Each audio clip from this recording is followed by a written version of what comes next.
영적 세계가 창세기 3장부터 아주 혼탁합니다. 텔레비도 제대로 공영방송에 안 맞추면 오만 것이 다 들어와요. 오늘날 이 시대에는 영적 파수꾼으로 복음의 안테나를 높이 세워서 안 가도 237 나라 5천 종족의 복음이 증거되어지도록 해야 됩니다. 분명히 작은 교회인데 하나님 편에서 보면 아주 큰 교회가 있어요. 세계 복음만 할 일꾼들이 자라는 교회인가요? 큰 교회인데도 하나님 편에서 보면은 가난한 교회가 있습니다. 그게 말색 교회입니다. 내가 내 환난과 궁핍을 알거니와 실상은 내가 부요한 자니라. 자칭 유대인이라 하는 자들의 비방도 알거니와 실상은 유대인이 아니요 사단의 회당이라. 내가 말하기를 나는 부자라 부요하여 부족한 것이 없다 하나 내 공고한 것과 가련한 것과 가난한 것과 눈먼 것과 벌거벗은 것을 알지 못하도다. 좀 똑똑한 사람들이 지식적으로 봤기 때문에 부활도 없다 영혼도 없다. 오히려 지식이 복음을 몰아내버리고 영적으로 어두워지도록 그렇게 만든 거 있지요. 주님께서 이에 가르쳐 이르시되 기록한 바 내 집은 만민이 기도하는 집이라고 하셨습니다. 오늘 육신적으로 보면은 코로나 때문에 모든 성도들이 모이지 못하고 죽어야 될 판이에요. 근데 저는 하나님이 주시는 메시지를 또 하나 받았습니다. 불의한 자는 계속 불의하고 더러운 자는 계속 더럽고 의로운 자는 계속 의롭고 거룩한 자는 계속 거룩하다. 그게 말세 시대에 일어나는 일들입니다. 육신의 눈도 밝아야 하지만은 영적 눈이 뜬다. 근본 치유가 되어져야 돼요. 나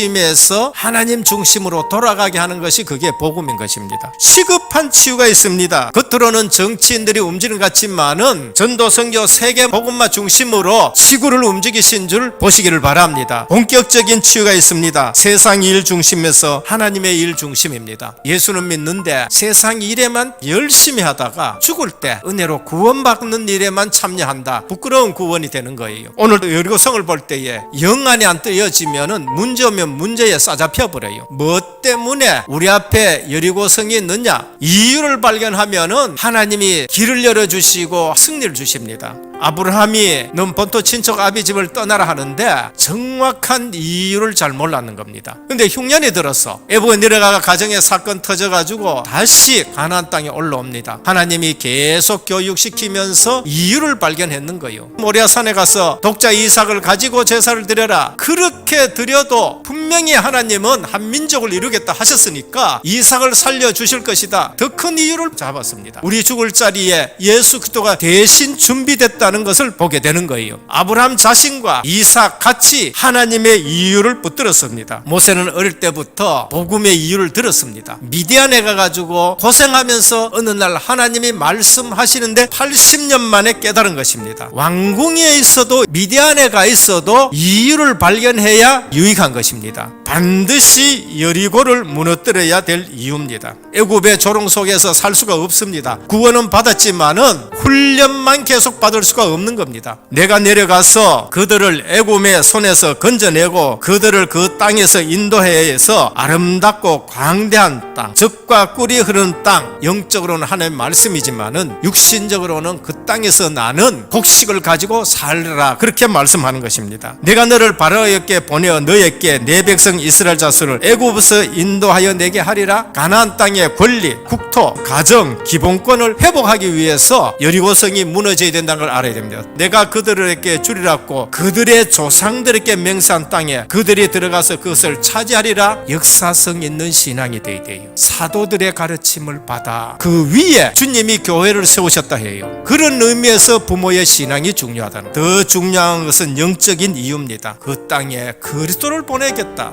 열심 때문에 여리고성 무너지진 않습니다. 오직 그리스도가 오실 땅으로 가는 데는 막힌 모든 것이 무너질 줄 믿으시길 바랍니다. 우리가 이유를 붙들고 움직이면은요, 하나님은 보이지 않는 싸움을 벌써 시작하셨습니다. 출발하려고 그러는데 여호와의 군대 대장이 나타났습니다. 우리도 모르는 사이에 하나님은 천사를 보내사 성도를 도우시며 보호하시고 축복하십니다. 다윗은 싸울 때마다 만군의 여호와여라고 불러요. 모든 싸움에 승리하신 하나님인 겁니다. 사단 마귀는 그리스도의 대적이 될 수 없습니다. 천사와 천군이 싸우는 거예요. 언제? 중요한 일에 항상 성도를 돕는 천사를 보내시는 거 있죠. 야곱이 너무나도 힘든 거 있죠. 물론 언약의 후손이니까 하나님 복을 주셔요. 근데 20년 전에 있던 그 문제가 그대로 여리고 성처럼 또 앞에 나타나는 거예요. 누구? 에서. 그때 야곱이 이유를 붙듭니다. 하나님이 복 주시지 않으면 안 되는구나. 무릎 꿇고 하나님의 사자를 안 넣는 겁니다. 기도예요. 이제부터는 야곱이라 하지 말고 이스라엘이라 하라. 네가 기도 응답받는 사람이라는 거예요. 에서의 마음이 그날 밤에 변한 거 있지요. 다니엘이 포로로 붙들려 갔어요. 대부분 사람들은 내가 왜 포로로 붙들려 와야 되느냐 그렇게 얘기할 거예요. 다니엘과 세 친구는 뜻을 정해버렸습니다. 그때부터 하나님이 바벨론 박수들의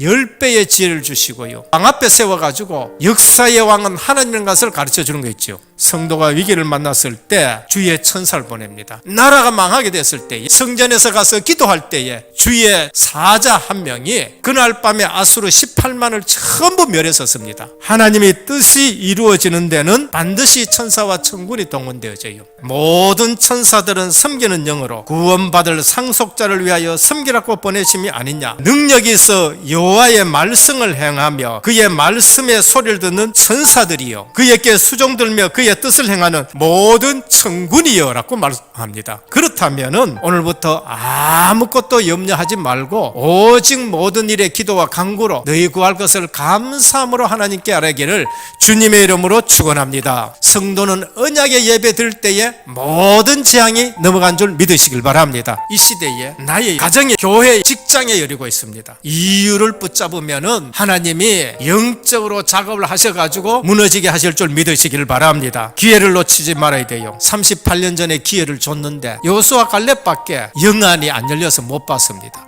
그래서 10명이 얘기한 것 때문에 38년 동안 광야를 빙글빙글 돌았습니다. 오늘 반드시 무너져야 될 여리고성 언약궤의 뒤를 따라가라. 7일 동안 불평불신하지 말아라는 거예요. 소리치라 끌 때 소리쳐라. 전체가 원내서 딱 떼버린 거예요. 그때 여리고성이 무너졌습니다. 코로나19 때문에 다 막힌 것 같지만은 237 비전의 기도를 지금부터 하시면서 5천 종족의 은혜교회 지교회가 계속 세워나가는 큰 축복이 있기를 주 예수 그리스도 이름으로 축원합니다.